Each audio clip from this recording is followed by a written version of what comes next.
All right, guys, what's going on? Welcome back to Chris's Sports Corner. Real quick, man. Hope everybody's having a great Tuesday. It's Taco Tuesday, man. Did y'all get some tacos? Y'all have some tacos? Though, honestly, we did buy some stuff for some tacos, but decided not to have tacos.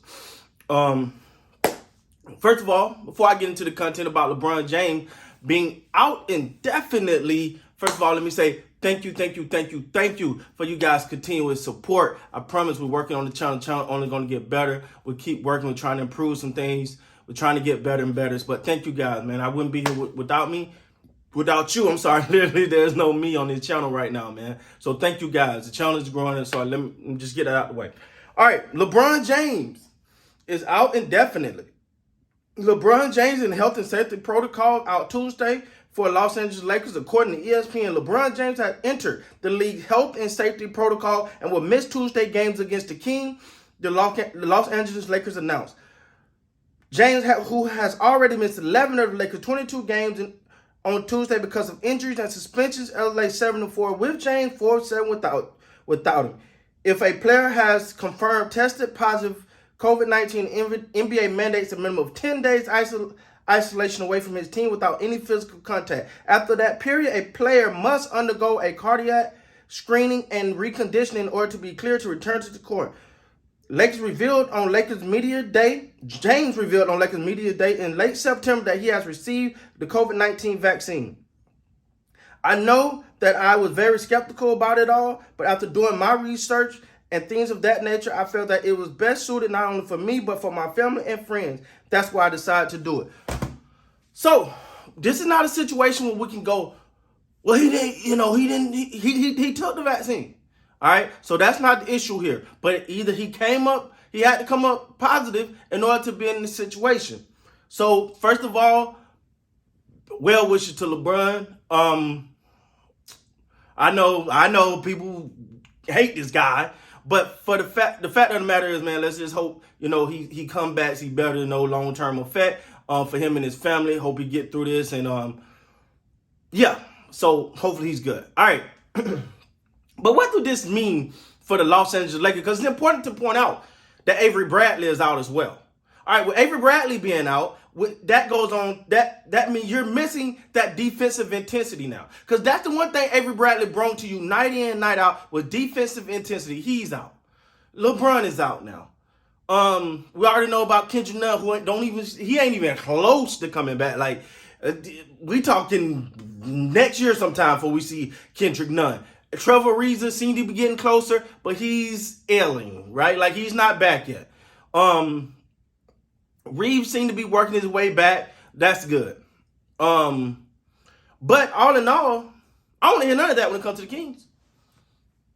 I don't want to hear none of it. I don't want to hear none of it. If you tell me the Los Angeles Lakers, oh my God, man, they only got Anthony Davis and Russell Westbrook. They come on, what they supposed to do? They ain't got LeBron. If you can't beat the Kings without LeBron James, then you're the problem. It's that simple. So first of all, yeah, it's messed up. They're going through injuries. I get it. But you put a team together that's supposed to sustain this. I get it. They got some tough opponents coming up, and it ain't looking good at all for that schedule that's coming up. Missing some tough opponents coming up. But before then, well, you know what? Let me take that back. Some of the opponents ain't even that tough. It's just the Lakers might not be able to beat them because they ain't proved to beat nobody, really. LeBron James being out is not good. LeBron James has missed over half of his games so far this year. Prior to this season, last season he had some injury, but before his stint with the Lakers, at least, he's been known as the Iron Man. He's been known as the guy that would get it done. He's the guy that never got hurt, that was always available, that played every game, that those days are gone. And to act like it's not expected in year 19 is crazy. It's absolutely crazy. LeBron played, 40-something minutes the other night? And you got a team with Anthony Davis, Russell Westbrook, Carmelo Anthony, Dwight Howard, all these people, and LeBron still got to play 40-something minutes. So am I finna sit here and be like, man, it's because we have LeBron, man. That's why, we won't beat the Kings tonight. It's all good. We ain't got LeBron.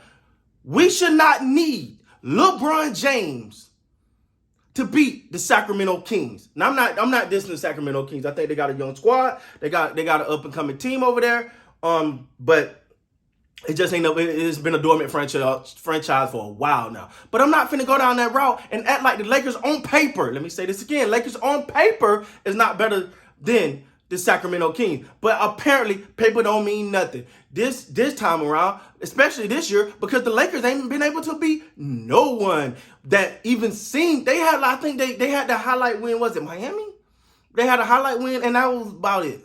So it's time for these guys to put up, man.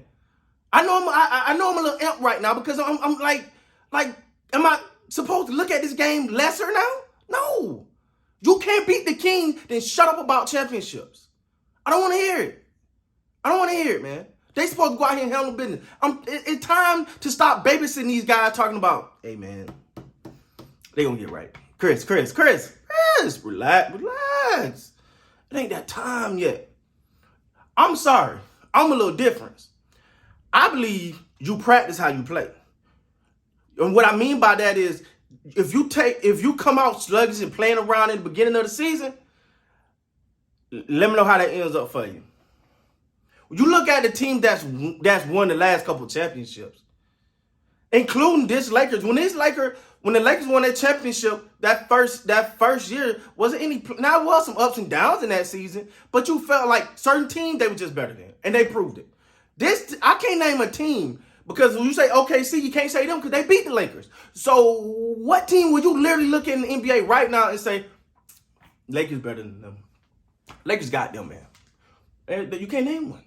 You can't name one because that such team does not exist. It's time for the Lakers either barbecue or mildew. Put up or shut up. It's that time. It's that time. And it starts now, man.